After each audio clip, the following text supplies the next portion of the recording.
कायदे आज़म ने पाकिस्तान बनाया था जिसमें सबसे ज़्यादा जोर उन्हें दिया था कि आपने माइनॉरिटीज़ को उनके राइट्स देने हैं और आपने माइनॉरिटीज़ को उनकी ज़िंदगियां उनके मज़हब के मुताबिक गुजारने के लिए कहना है। मुझे बताएं, आप क़याम पाकिस्तान के वक्त हिंदुओं की एवरेज चेक करें, पाकिस्तान में कितने बात थे और आज आपके पाकिस्तान में 0.01% हिंदू हैं। मैं क्वेश्चन करता हूँ, it's a very hard hitting question. बेतहाशा हिंदू बच्चियों को तो आप फोर्सिबली मुस्लिम कह रहे हैं, मगर क्या आपने किसी हिंदू नौजवान को किसी मुस्लिम लड़की के चक्कर में मुसलमान होते हुए देखा या किया? तो देखें, ये force marriages, late me be very conclusive, हम 23-24 करोड़ लोगों का हजूम है, हम कौम नहीं है। I studied in states, I live abroad, I travel abroad, I'm among those person who avail a lot of fellowships। वो लोग कौम हैं। हम इंडिया वाले की अगर बात करें यार, तो आप इंडिया की फिर मैं बात करता हूँ। आज अगर केजरीवाल वहाँ पे परफॉर्म कर रहा है तो लोगों ने उस पर ट्रस्ट किया और उसकी जो डिक्टेटरशिप या उसकी जो एस्टैब्लिशमेंट थी, उन्होंने उसको चांस दिया परफॉर्म करने के लिए। ज्यादा जरूरी है। Let the democracy prevail. अगर वो गलत है तो this is not the role of the establishment और डिक्टेटरशिप के उसको फोर्सिबली रोके। Let them prevail, let them grow and then you have to come up as well. India ने तो फोकस किया बेताशा गलतियां। 1947 में पाकिस्तान बना, अलहदा हुआ हिंदुस्तान से, इंडिया से।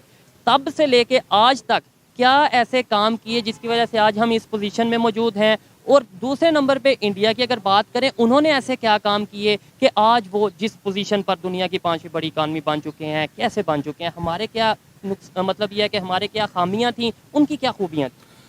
Thank you so much for giving the opportunity. मेरे ख्याल में सबसे बड़ी जो मेन चीज़ थी वो ये था कि इंडिया ने डेमोक्रेसी के ऊपर सस्टेन किया। अगर आप इंडियन हिस्ट्री को कंपेयर करें उसी टाइम पीरियड स्पैम में जो पाकिस्तान का था, तो आपको इंडिया में कहीं पे कभी पे भी कोई डिक्टेटरशिप नज़र नहीं आएगी। पाकिस्तान की almost half of the time या tenure tenure and time the Pakistan actually has, उसमें आधे से ज़्यादा आपको डिक्टेटरशिप रही। लेकिन उसमें सर कुछ लोग ये भी कहते नजर आए जो पाकिस्तान में डेवलपमेंट अगर किसी टाइम में हुई है वो डिक्टेटरशिप के टाइम में हुई है। कुछ लोगों का ये भी कहना है। देखें, अगर पाकिस्तान में डिक्टेटरशिप के टाइम पे डेवलपमेंट हुई तो वो फोर्सिबली थी। डेमोक्रेसी में आप पब्लिक ओपिनियन पे जाते हैं। मिसाल के तौर पे अगर आप डिक्टेटरशिप पे प्रोग्रेस की बात करते हैं तो फिर पाकिस्तान में मुशर्रफ में कालाबाग डैम बन जाना चाहिए था, क्योंकि कालाबाग डैम आज सबको पता है कि कालाबाग डैम आपके मुफाद में है, मगर आपके उसके ऊपर कंसेंसस नहीं है। तो अगर डेमोक्रेसी में कंसेंसस आप ला सकते हैं, अगर डिक्टेटरशिप में आपने प्रोग्रेस करनी थी तो फिर कालाबाग डैम बना लेते ताकि लोग आपको याद करते। तो मेरे ख्याल में ये दूसरा, आपके पास देखें, मेरी बात सुने, आप खुद यूनिवर्सिटी में पढ़ते हैं, you don't have a student leadership over there. बिल्कुल ऐसे ही है। आपने कहीं पे अपनी लीडरशिप को आने नहीं दिया। हमने में थी जो ऑर्गेनाइजेशन थी, स्टूडेंट ऑर्गेनाइजेशन थी, वो खत्म कर दी। आपकी लीडरशिप कहाँ से आ रही है? अगर मेरा फादर पॉलिटिशियंस हैं तो मैं पॉलिटिशियन हूँ, अगर मेरे दादा पॉलिटिशियन हैं तो मैं पॉलिटिशियन हूँ। सो आप इनहेरिटेड पॉलिटिक्स पे चले गए। आप अगर हम इंडिया की बात करें, वहाँ पे तो आम आदमी पार्टी के नाम से एक पार्टी बनी जो जहाँ तक मेरा नॉलेज है, शायद आपको भी थोड़ा बहुत उसके बारे में पता हो, कि ऐसे ही कि आम इंसान था, वो आया, पब्लिक में आया, और केजरीवाल जिनका नाम है वो पब्लिक में आए, और आज उनका एक पूरा ना सिर्फ न्यू दिल्ली को वो होल्ड कर रहे हैं, लेके चल रहे हैं। पंजाब और उनका बड़ा वो सीन है। क्या पाकिस्तान में इस तरीके से आ सकती है डेमोक्रेसी? मैं उठूं, आप उठें, चेंज के लिए उठें और चेंज आ जाए। हमारे यहाँ पे तो बड़े बड़े लीडरों को जो सा वो गायब कर दिया जाता है। देखिए, हमेशा से पाकिस्तान में 2 पॉलिटिकल पार्टी सिस्टम चला, PMLN वर्सेस पीपल्स पार्टी, और बाकी उसके अलायंस में रहे। जाके थर्ड पार्टी सिस्टम आया, लोगों ने उसको अप्रोच किया। अनफॉर्चुनेटली वो उस तरह से परफॉर्म नहीं कर सका, मगर आपने उसको रिमूव करने के लिए भी एक इलीगल वेज को ऑप्ट किया। तो पहले तो बात फिर वहीं पे आती है कि आप डेमोक्रेटिक नॉर्म्स के साथ इंटेंगल रहे, नहीं रहे। अगर आप रहते तो करते। इंडिया की फिर मैं बात करता हूँ, आज अगर केजरीवाल वहाँ पे परफॉर्म कर रहा है तो लोगों ने उस पर ट्रस्ट किया और उसकी जो डिक्टेटरशिप या उसकी जो एस्टैब्लिशमेंट थी, उन्होंने उसको चांस दिया परफॉर्म करने के लिए। ज्यादा जरूरी है कि लोगों ने तो ट्रस्ट किया या नहीं किया, वोट के थ्रू वो आए, लेकिन उनके जो वहाँ के अदारे थे उन्होंने ट्रस्ट किया कि भाई जाने दो। That is the point. अच्छा, आज वहाँ पे मर्सिडीज बन रही है मेड इन इंडिया, वहाँ पे एप्पल स्टोर खुल रहे हैं, वहाँ दुनिया की 5वीं बड़ी इकानमी बन गई है। इस्लामिक कंट्रीज की बात करें, हम अक्सर ये कहते हैं जी ये तो मतलब आप तो एजुकेटेड हैं, आप तो इन चीज़ों को समझते हैं। कुछ लोगों का ये कहना है कि वही नॉन मुस्लिम सब मिल गए हैं इसलिए उनकी पावर। इस्लामिक कंट्रीज भी उनके साथ मिल के बिजनेस कर रहे हैं और हमारे यहाँ पे कोई ट्रस्ट नहीं कर रहा हमारे ऊपर। क्या वजह? देखें, आपकी सेक्रेटेरियन यहाँ पे स्टार्ट हुआ और एवरीबॉडी नोज के सेक्रेटेरियन के पीछे इंटरनेशनली कौन से 2 मुल्क थे। वो 2 मुल्क जो 2 यहाँ के मेन तबके, जो फिरके, जो सेक्ट यहाँ पे डोमिनेंट थे, उन्होंने फंडिंग्स करके उन दो सेक्ट्स को लड़ाया यहाँ पे। आज वो स्टेबल करके इस्टेब्लिश करके हम वहीं के वहीं फंसे हुए हैं, हम उस सेक्ट से बाहर ही नहीं निकलते हैं। आई एम सॉरी कि we do have a lot of objections on each other. हमारे यहाँ कई हायरिंग्स जो है वो सेक्ट की बेस पे होती हैं, या सेक्ट से रिवेंज है तो आप वो करेंगे नहीं। देखें, we have to come up with a moderate approach. अगर हम उस मॉडरेट अप्रोच के साथ नहीं आएंगे तो we won't able to form. हमें हम Accept करने की जरूरत है। देखिए, let me be very conclusive. हम 23-24 करोड़ रुपए का 23-24 करोड़ लोगों का हजूम है, हम कौम नहीं है। I studied in states, I live abroad, I travel abroad, I'm among those person who avail a lot of fellowships। वो लोग कौम हैं। हम इंडिया वाले की अगर बात करें यार, तो आप इंडिया, वहाँ पे भी अगर again, वहाँ पे, क्योंकि देखिए, हम हमारा जो टॉपिक है ना वो टू नेशंस टू टेल्स के हवाले से देखिए, है। टू नेशन एग्जिस्ट करता है। आप पैदा, आपका मुल्क पैदा टू नेशन थ्योरी के ऊपर हुआ है। दो कौमी नजरिए पे कहते हैं कि जाके हम आप निकले हजूम हैं। हैं तो फिर नहीं, लेकिन पॉइंट ये है कि आप क्या हैं, मुझे बताएं ना। Like what is the progress you have achieved, because आप कभी नेशन बने नहीं। नेशन के लिए सबसे मेन फोकस है you have to be united. Allah की रस्सी को मजबूती से थामने लगो। आपने तो इस्लाम को इकट्ठा नहीं बनाया ना, आपका तो इस्लाम मुख्तलिफ है। कलमा शिया लेता है, तो सुन्नी मैंने फिर वहाबी सेक्ट के लिए बात की, तो इस्लामिक ममालिक जो है when they are actually focusing on some other lines, they are not there. तो आप किस सेंस में, आपकी खुद की क्या औकात है, मुझे सर, बताएं यहाँ ना। पे एक बड़ा अच्छा लग रहा है जी इनके साथ बात करते हुए। हम डेली प्रोग्राम करते हैं, इंटरव्यूज करते हैं, लेकिन ऐसे लोग बहुत कम मिलते हैं। बहुत रेयर केस ऐसा होता है कि जिसमें बात glad. करते हुए भी बड़ा Thank you so इंटरेस्टिंग वो होता है। अच्छा, आपने बोला यहाँ पे हम शिया हैं, सुन्नी हैं, जो भी आपने नाम नहीं लिया, वैसे आपने बोला डिफरेंट सेक्टर्स हैं। लेकिन इंडिया की बात करें, वो डेवलपमेंट भी कर गया। वहाँ पे शिया सुन्नी को तो छोड़े, वहाँ पे तो हिंदू मुस्लिम सिख है, मतलब उससे थोड़ा चार हाथ आके चीज है। वहाँ पे कन्फ्लिक्ट्स क्यों नहीं उस तरीके देखिए, से? मैं बताता हूँ, इंडिया में बहुत कॉन्फ्लिक्ट्स हैं, और इंडिया का सबसे तो बड़ा फिर वो इशू, अगर इसी पे आ रहा हूँ मैं, इसी पे आ रहा हूँ। इंडिया के सबसे बड़ा कन्फ्लिक्ट्स जो है, एक उनका जातों का डिवीजन है, ब्राह्मण और शूद्र का जो डिफरेंस है वो एग्जिस्ट करता है। दूसरा, इंडिया में इस वक्त सबसे ज़्यादा जो इस्लामोफोबिया वाला एलिमेंट है, जिसमें वो मुसलमानों को बहुत टारगेट करें, वो एग्जिस्ट करते हैं। मगर अब ये देखें कि इस पूरे सिनेरियो में जो इंटरनेशनली एग्जिस्ट कर रहा है, और इस्लामोफोबिया हमारे लिए एग्जिस्ट कर रहा है, मैटर कर रहा है, मगर where are the Muslim world? UAE ने मंदिर खोल लिया, अच्छी बात है, खोले, बिल्कुल, this is a religious right. कायदे आजम ने जब पाकिस्तान बनाया था, ये भी एजुकेटेड पर्सन की निशानी है कि उन्होंने बोला कि उसका राइट, अगर उन्होंने खोला उसकी मर्जी है। पाकिस्तान में बनेगा तो कायदे आजम ने पाकिस्तान बनाया था जिसमें सबसे ज्यादा जोर उन्होंने दिया था कि आपने माइनॉरिटीज को उनके राइट्स देने हैं, और आपने माइनॉरिटीज को उनकी जिंदगियां उनके मजहब के मुताबिक गुजारने के लिए कहना है। मुझे बताएं, आप क्या में पाकिस्तान के वक्त हिंदुओं की एवरेज चेक करें, पाकिस्तान में कितने बात थे, और आज आपके पाकिस्तान में 0.01% हिंदू हैं। यानी जो आप अभी सिंध में मैंने विजिट किया, और वो किस कंडीशन में है, आपने शायद देखा एग्जैक्टली, यस, तो आप ये इमेजिन करें कि why the Hindus are actually migrating towards India, because they know that there is a religious freedom over there. आप यहाँ पे, मुझे एक मैं क्वेश्चन करता हूँ, it's a very hard hitting question. बेतहाशा हिंदू बच्चियों को तो आप फोर्सिबली मुस्लिम कर रहे हैं, मगर क्या आपने किसी हिंदू नौजवान को किसी मुस्लिम लड़की के चक्कर में मुसलमान होते हुए देखा या किया? तो देखें, ये फोर्स मैरिजेस और बड़ा forced तल्ख बात conversion जो है, तल्ख बात, बड़ी तल्ख बात है, लेकिन ये रियलिटी बेस है। तो ये देखें, तो ये सारी चीजें एग्जिस्ट करती हैं। इंडिया यूनिटी के साथ चल रहा है, उनकी पार्टीज के अंदर जो सिस्टम है वो ग्रो करता है। पाकिस्तान में सिर्फ दो पार्टीज ऐसी हैं, नंबर एक जमात इस्लामी, नंबर दो एमक्यूएम। एमक्यूएम डोमिनेट कर गई थी किसी और सिनेरियो में, मगर Jamaat Islami was the only one जहाँ पे उनकी एक शूरा लीडर को चूज करती है, वो रूल करता है और वो आराम से बाहर हो जाता है, देन नया लीडर आता है। इंडिया में बीजेपी इसी फॉर्मेट को फॉलो करती है।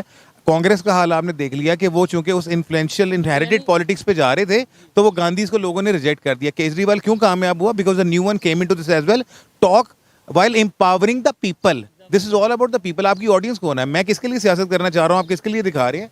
लोग, माशरा, people who really want to listen for the betterment. So what positivity we are actually transferring to them? I'm sorry, nothing. So ये सारी चीजों के बाद जो हमें काम करने की जरूरत है, नंबर एक, हम यूनिटी लेके आए। सबसे जरूरी yes, number one, let the democracy prevail. अगर वो गलत है तो this is not the role of the establishment और डिक्टेटरशिप के उसको फोर्सिबली रोके। Let them prevail, let them grow, and then you have to come up as well. India ने इस पे फोकस किया, बेताशा गलतियां की होंगी, मगर उनकी फौज ने कभी आगे इक़्तिदार नहीं लिया। अच्छा, आपने बोला डेमोक्रेसी को चलने दिया जाएगा तो ही ग्रो करेंगे। अगर लेट्स सपोज जैसे प्राइम मिनिस्टर ने ऑलमोस्ट अपना दूसरा टर्न्योर पूरा कर चुके हैं या कर रहे हैं, ठीक है, इसी तरह प्राइम मिनिस्टर नरेंद्र मोदी की अगर बात करें, 2 टर्न्योर उन्होंने ऑलमोस्ट पूरे किए या करने वाले हैं। ऐसे ही अगर इमरान खान साहब अपने 10 साल पूरे करते, लेट्स सपोज, तो क्या हम भी ग्रो करते, हम भी डेवलपमेंट की तरफ जाते?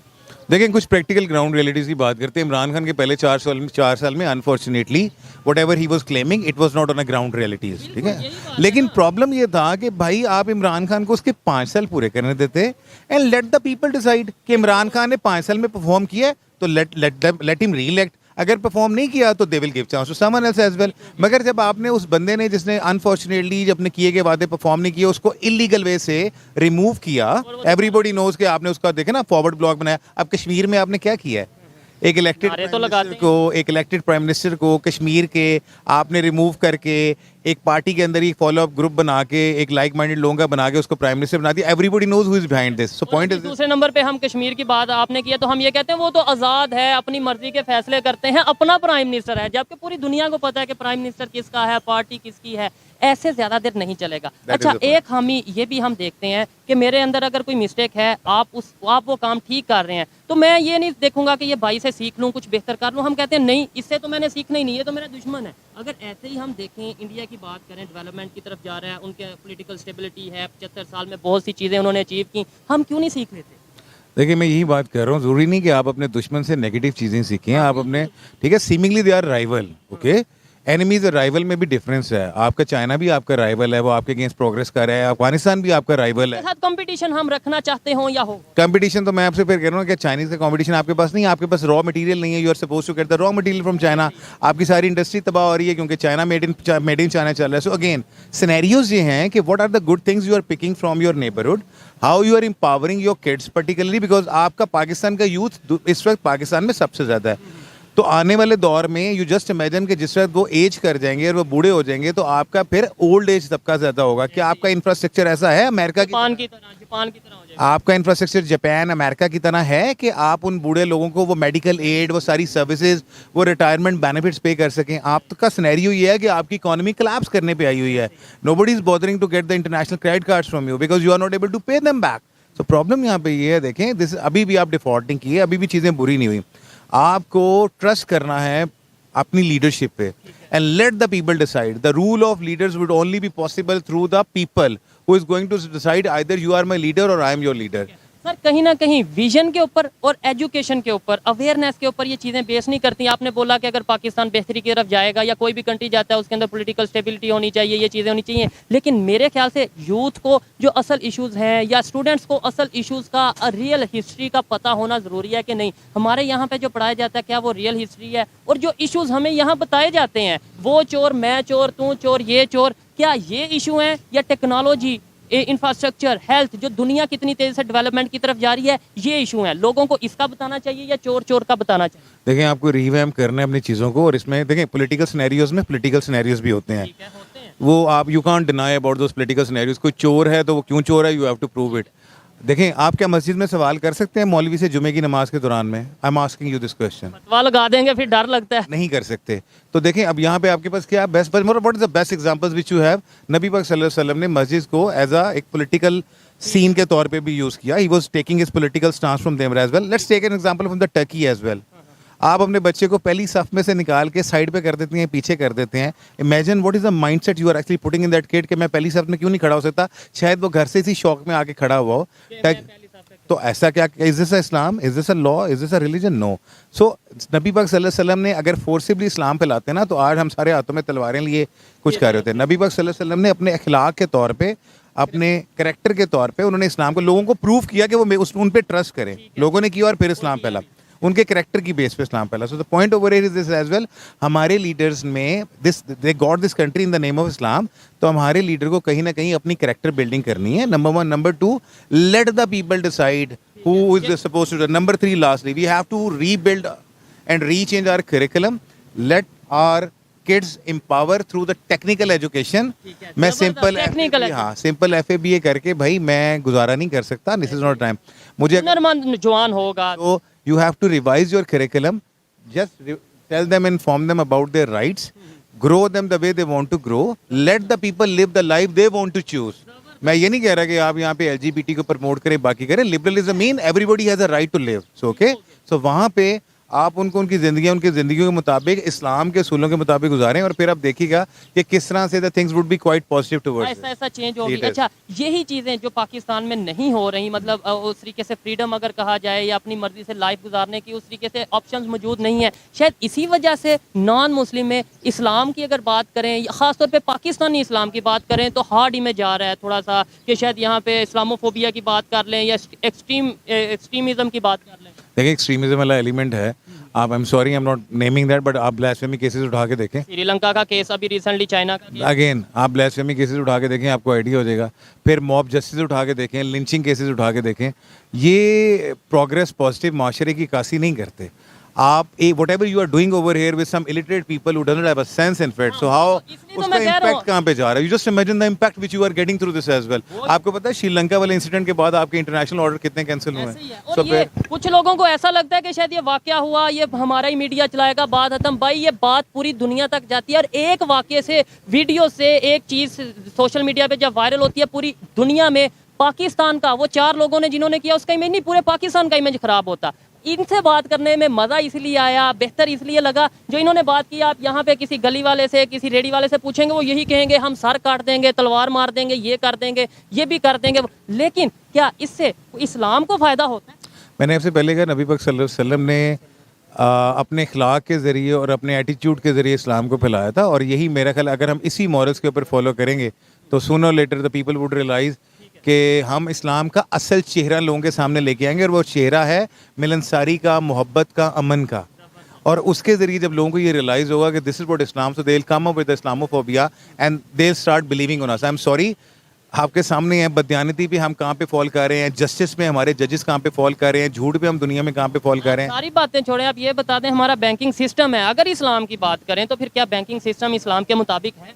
देखें, इस्लाम तो सूद के अगेंस्ट है, नंबर वन, बट अल्लाह से जंग है प्रॉपर। एग्जैक्टली। सो मेरा अगेन पॉइंट ये है कि क्या आपकी इकोनॉमी उसको अफोर्ड करती है? अगर आपकी इकोनॉमी उसको अफोर्ड करती है तो फिर आप इसको करें। तो क्या आपने बाकी एक सूद की बात तो आप कर रहे हैं जो आप बैंकिंग सिस्टम से निकाल दें, तो क्या बाकी जो इस्लाम के सारे पहले असूल हैं वो आपने इंप्लीमेंट कर लिए? तो जब आप पहले उनको इंप्लीमेंट करें, फिर you have to come up and make your strong banking system entire सूद, and then you will see, you will get the response of that. बिल्कुल, अच्छा लगा जी इनसे बात करके। Thank you सर so मुझे much. लास्ट में ये बताएं कि क्या चेंज आ सकता है, या मैं ऐसे ही माइक उठाऊंगा और गलियों गलियों में, रोड पे फिरूंगा, यूनिवर्सिटीज कॉलेजेस में जाऊंगा और बात करूंगा कि चेंज लाना है, चेंज लाना है? आ सकता है चेंज, पॉसिबिलिटी है, होप है? यूथ में आपको होप नज़र आ रही है पाकिस्तान की? देखें, जब तक हम रेवोल्यूशन की बात करते हैं तो change comes with the revolution as well, number one.